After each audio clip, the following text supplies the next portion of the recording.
Hey everybody, Jason and John here, Everyday Crypto, sponsored by CryptoTaxShield.com. Appreciate you sitting down with me again, Jason. Lots going on in the world. I figured we sit down and I got a few questions for you today. John, as always, I appreciate it. Yeah. So, past couple of days, a lot today too. Articles are out there in particular, about Michael Saylor stepping down as CEO of MicroStrategy. And I thought maybe we'd start there, kind of get your opinion on that, see where your head is, where your genius brain is on that, and kind of go from there. Yeah, absolutely. That's a great talking point. And if I could, please, if you find any entertainment or educational value in this at all, please like and subscribe. It helps us help you. And we are not financial advisors. Do your own research. You bet. Yeah, so a couple of days ago, the news came out that Michael Saylor was stepping down as CEO of MicroStrategy. Mm-hmm. For people who are unaware, he was the founder of MicroStrategy, and if not one of the longest running CEOs in America. Okay.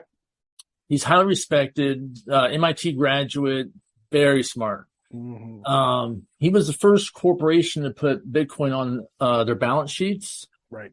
And he also borrowed like billions of dollars to buy more Bitcoin on their balance sheet. So actually borrowed money to buy more Bitcoin. Wow. So I think they're one of the top 5 Bitcoin holders in the world now. Gotcha. But there's all kinds of crazy rumors. I hear people talking just absolute nonsense. People are saying that he was forced out because he bought Bitcoin and now Bitcoin's down. Because their average price, I think they paid $30,000 was their average price. Okay. And now it's sitting at 22, so they have an unrealized loss currently. It's so far from the truth. For one, he's the major stockholder, so nobody could vote him out. Right. And for two, their board is extremely happy with him, and they're going to continue down the Bitcoin path. But the real story is, and I find it way more interesting. Yeah. And he came out today and pretty much said it. He goes, "Look, I'm stepping down to focus more on Bitcoin." Oh, wow. The Bitcoin technology, how to better go down this road and take advantage of these opportunities. Mm-hmm. And he's not the first super smart CEO/founder who's done this. The founder of Twitter, Jack Dorsey, about, I don't know, a year and a half ago, did the exact same thing. Stepped down from his own company to focus in on Bitcoin specifically, Bitcoin technology. Right. So these are uber smart guys who are way ahead of the curve on technology. Right. And they're stepping down from corporations that they've built up to focusing on what they feel as the biggest opportunity of their lifetimes. Right. So what does that tell you? I mean, that says a lot, because these guys aren't foolish and they're not really gamblers. These guys see opportunity and they make sure it's a great one and they go after it very heavy. Right. These guys are home run hitters and they don't speculate. Like they know what they're doing.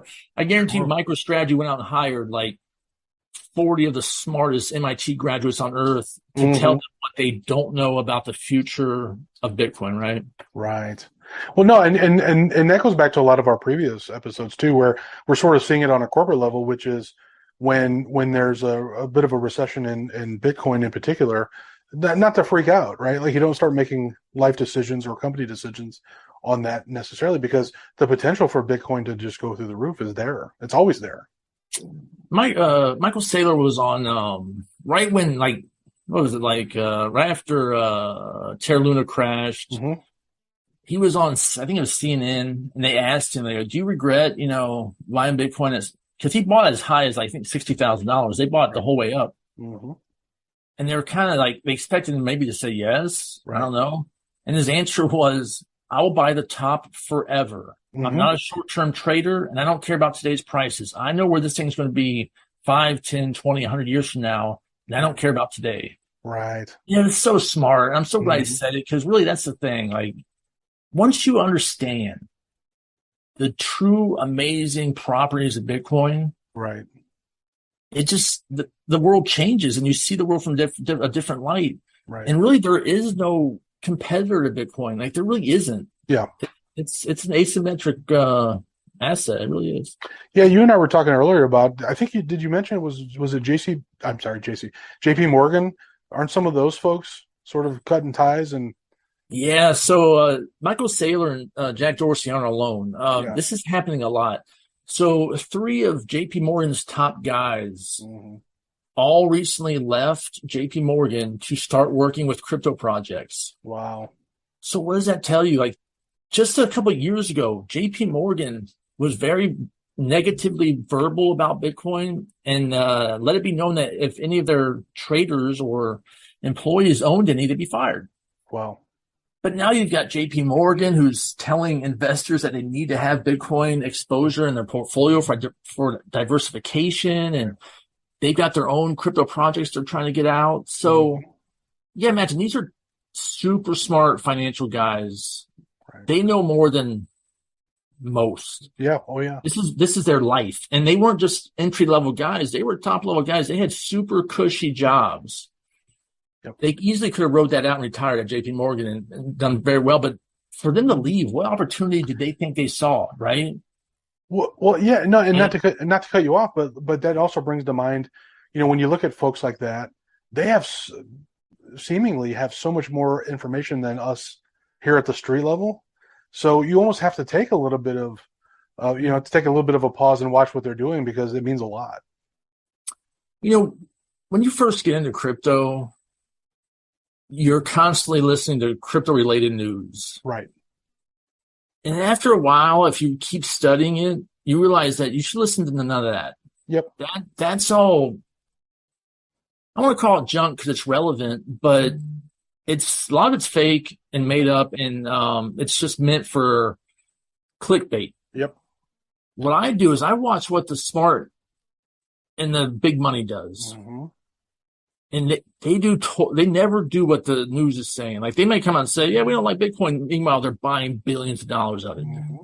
Right. So I always just watch what these guys are doing because these guys have access to so much information. Like, I think I know a lot. I spend 8 hours a day for years now in this space. And I bet you if I sat down with one of these guys, they'd tell me something that would blow my mind. Like, oh my God, sure. I never thought about that, 100%. Well, and really that's a life lesson there. I mean, sometimes it's that guy or girl in the back of the room who doesn't do a lot of bloviating and talking, and you see that they're watching everything and they're making calculated moves. You might be it might be a good idea to watch that person than the guy on the news who's screaming and hollering about a course or a book or a YouTube channel. It's that person in the back that's making those calculated moves that do well almost always. It's like a perfect example of this is like Jim Cramer. Oh, yeah, sure. Everyone knows who this guy is. Mad Money, right? Right. But for people who spend their lives studying markets, mm-hmm. he's a joke. Yep. If in fact you can make a career off of going exactly opposite of what he says. Like literally they've done studies on like he's so off.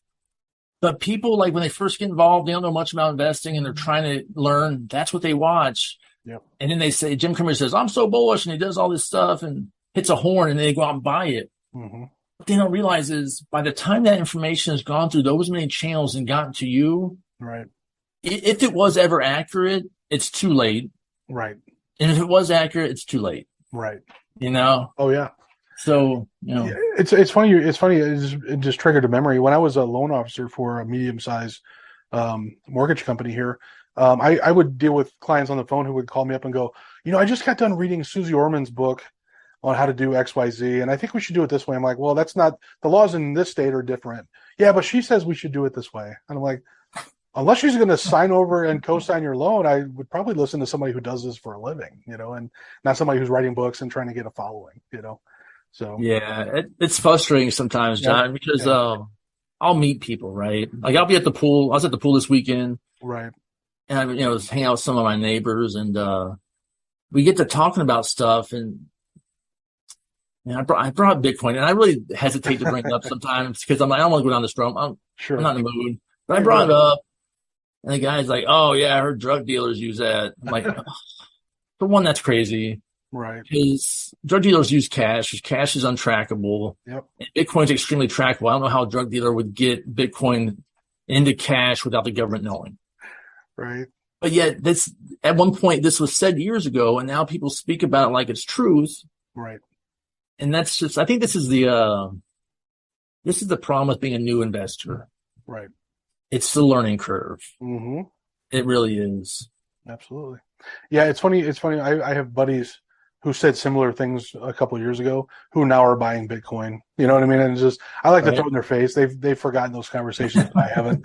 So I throw it in their face all the time. I'm like, I thought only drug dealers and pimps and hookers use these things, you know, like, yeah. they're like, shut up, you know? So yeah, but no, this is good stuff, man. Yeah, no, look, at the end of the day, when folks who are in the know are making moves, and they really have there's really nothing to gain or lose by them talking about what they're doing sort of in their life.